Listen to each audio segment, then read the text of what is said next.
Good morning, students. In a previous class, we have studied about Akbarnama and Aine Akbari.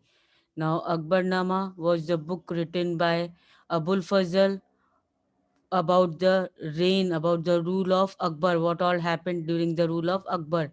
And Aine Akbari was the third volume of Akbarnama, which was written by Abul Fazl. And in Aine Akbari, the third volume of Akbarnama, it is written about the administration, household, army, and revenues and geography of the empire under Akbar's rule. Then next we have seen about Akbar's policy. In this we have seen that Abul Fazl had discussed about the administration of Akbar in detail in his book Akbar Nama. The empire, according to Abul Fazl, we have also seen that the empire under Akbar was divided into different provinces, and these provinces were called as subas, and subas were governed by subedar.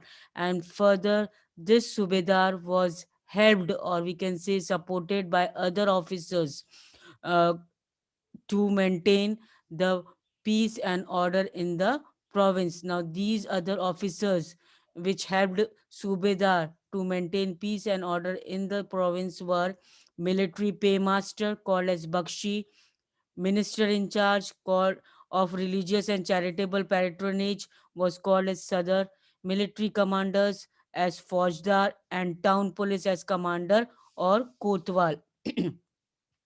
Next paragraph, we have seen about the Noor Jahan's influence in Akbar's court. Now, what was importance of Noor Jahan, who was earlier called as Mehrunisa, and after marrying to Jahangir, he was given the title of Noor Jahan. Now, what was the importance of this Noor Jahan in Jahangir's court?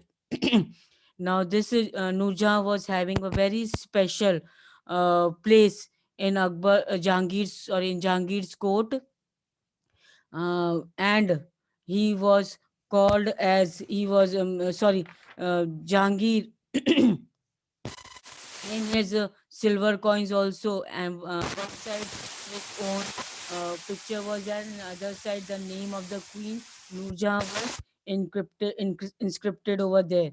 Then she was very supreme and having a high place in the Akbar court.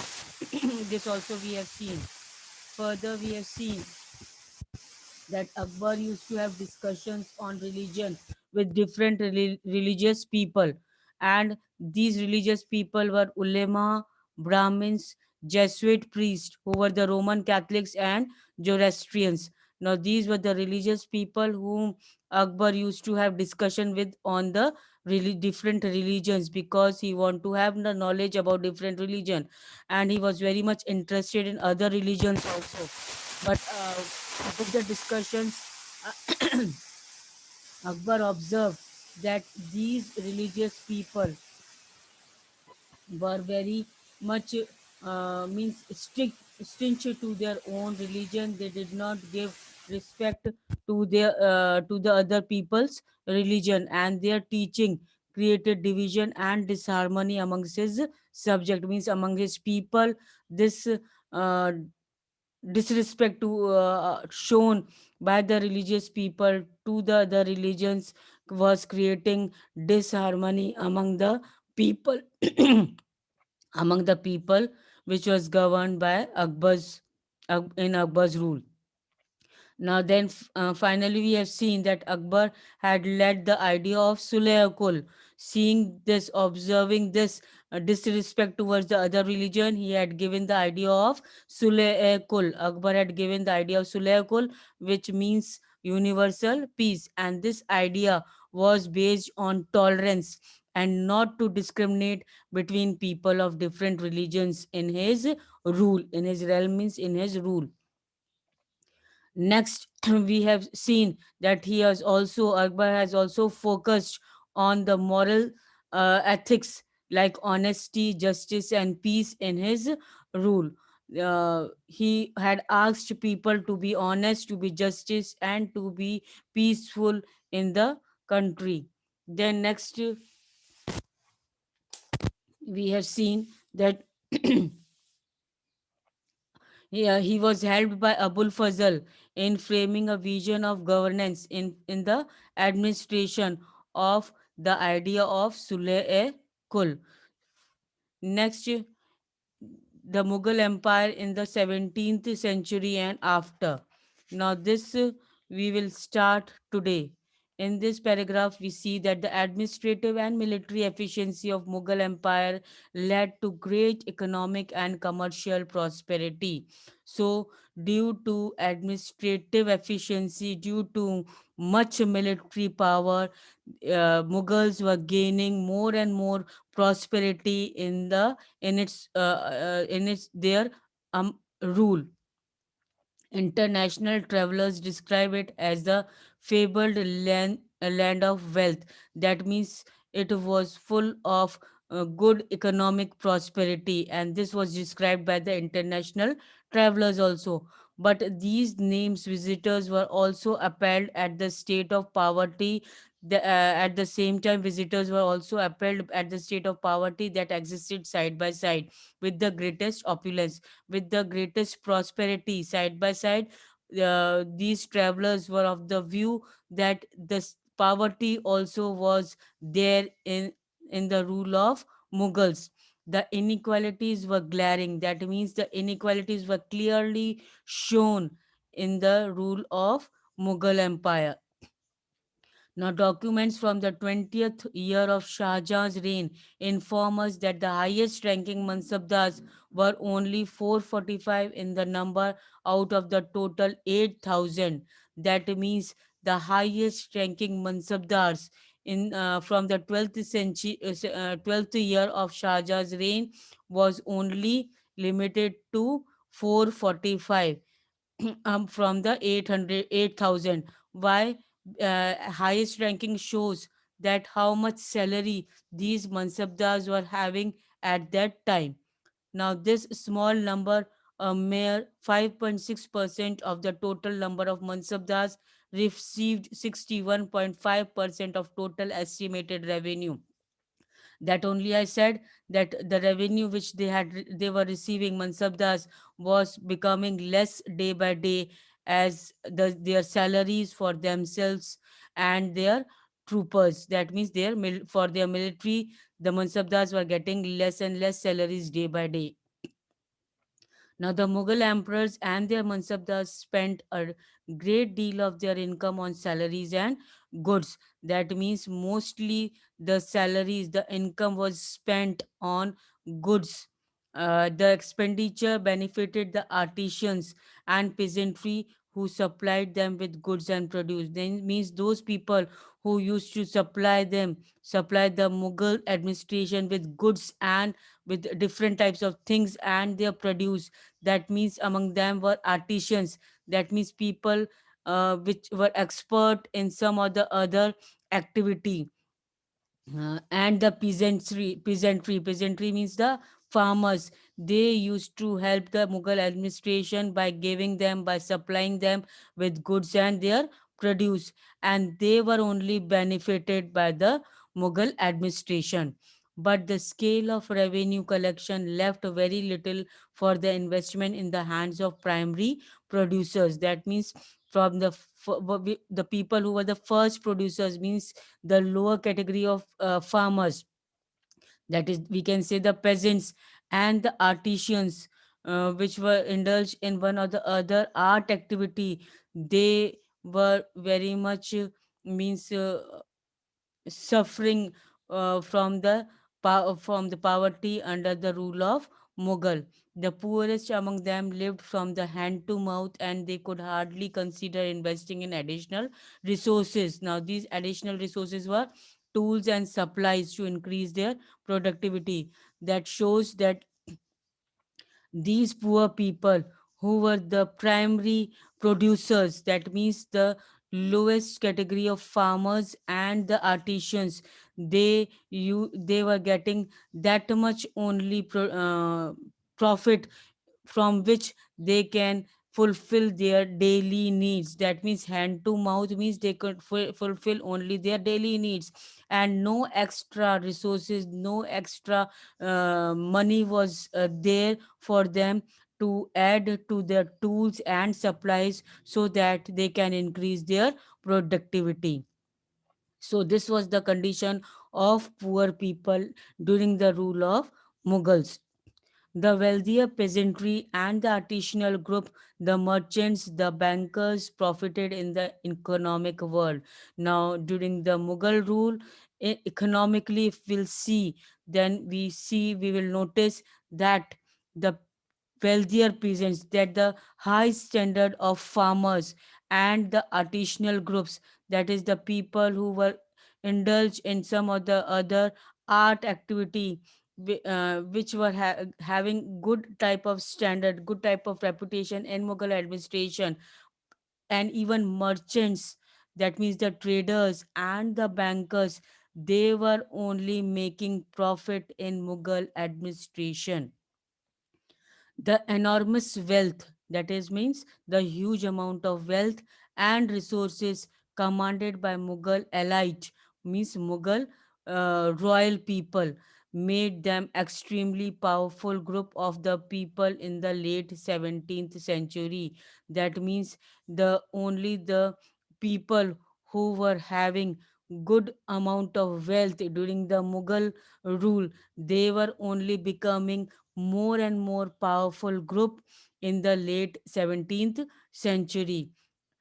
As the authority of Mughal emperors slowly declined, and slowly now the authority of Mughal emperor was declining, and the other people who were gaining more and more wealth, who were attaining more and more profit from the Mughal administration, they were becoming more and more powerful during the Mughal rule. And the Mughal emperor's uh, authority, the control of Mughal emperor on the administration was slowly coming to an end, and his servants emerged as powerful centers of power in regions, means in different regions. The servants who were serving the Mughal administration, now they were becoming more and more powerful in their own regions. They constituted new dynasties and held command of provinces like Hyderabad and Awadh. Now they were having their control. These servants who were under previously earlier they were under the working under the Mughal administration. Now they were gaining more and more power, and they were now having their own control over the provinces like Hyderabad and Awadh. Although they continued to recognize the Mughal emperor in Delhi as their master, by the 18th century, the provinces of the empire had consolidated their independent political identities. Now, this shows that they continue to recognize, thou these different nobles continue to recognize Mughal emperor in the Delhi as their master, but then also they had their own control over their independent political provinces, and they were having their own rule over there. Rest more about them we will read in later in chapter 10 of this lesson. Hmm, sorry, of this book. Now about the paragraph is given about king and queens, that is there were several great monarchs in the near contemporary in different parts of the world in 16th century. That means uh, when Mughal rule was there, many different monarchs rule was there, and among that, one of the ruler was ruler of Ottoman Turkey, which was called as Sultan Suleiman, and his rule was from 1520 to 1550, sorry, 1566.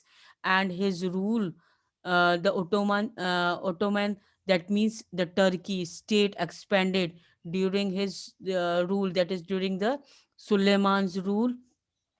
The state expanded into Europe, seizing means controlling Hungary and having control over Australia also. His army also seized Baghdad and Iraq. So day by day, the control of this Sultan Suleiman was increasing. Much of the North Africa, all the way into Morocco, acknowledged Ottoman authority. Means till all the way into Morocco, the Ottoman control was there in North Africa. Next, we see that Suleiman also reconstructed the Ottoman navy. That means the navy was reconstructed by Sultan Suleiman. And then we see that Sultan Suleiman was also, the monarch was also given the title of Al Kanuni. Al Kanuni means the lawgiver. Al Kanuni means the lawgiver. And this monarch, Suleiman, was given the title of the lawgiver, that is Al Kanuni. And why he was given this title? Because of the large number of regulations, that is Kanun, passed during his reign. And because of the large number of regulations passed during his reign by Sultan, he was called as Al Kanuni, that is the lawgiver. And these were the aim to standardize administrative procedures throughout the expanding dominions. Now, day by day, his dominions, his control was expanding. To have the proper control over the administration, different types of rules and regulations was given by Suleiman, and that is why he was called as Al Kanuni, or lawgiver. Later in the 17th century, we see that when public order declined in Ottoman dominance, the reign of Suleiman Kanuni was remembered as the period of ideal governance. That means a good type of administration was there during Suleiman Kanuni, and it is remembered after the decline of Ottoman Empire also under the rule of Sultan Suleiman. It was still remembered as the period of ideal governance, the good governance which was under the control of Suleiman. Now, this comes to an end of the lesson. Now, uh, in PDF, I will give you the question answers of this lesson. The textbook questions will be there with the very short questions. 7 very short questions will be there. The textbook rest other the textbook questions will be there as the notes form, and you will do all those question answers in the notebook neatly as the Diwali homework. And I had also given in the last the match the column and fill in the blanks. The solution of match the column and the fill in the blanks are given also, that you will only mark in the textbook only. That means the match the column and fill in the blanks you have to mark in the textbook only. But very short question answers and the notes, that is the textbook questions given in the PDF, you will do all the question answers in the notebook neatly during the holidays. And I hope you have read the PDF about subject enrichment activity also, and it is clear. If any doubt, you can ask me for that also. To clear your doubt. Now, today I end up here only. Do your work neatly of this lesson, lesson number 4, which I will give you in the PDF. The question answers I am going to give you in the PDF form. Either in the group also I will send you, and in the student portal also where PDF is written, there I am going to upload it. You can see and do it as you uh, feel convenience to do the work. You can do it according to your own convenience, but the question answers to be done very short, and the textbook questions which are given in the form of notes, you have to do all in the notebook. Thank you. Have a happy Diwali. Thank you, everybody.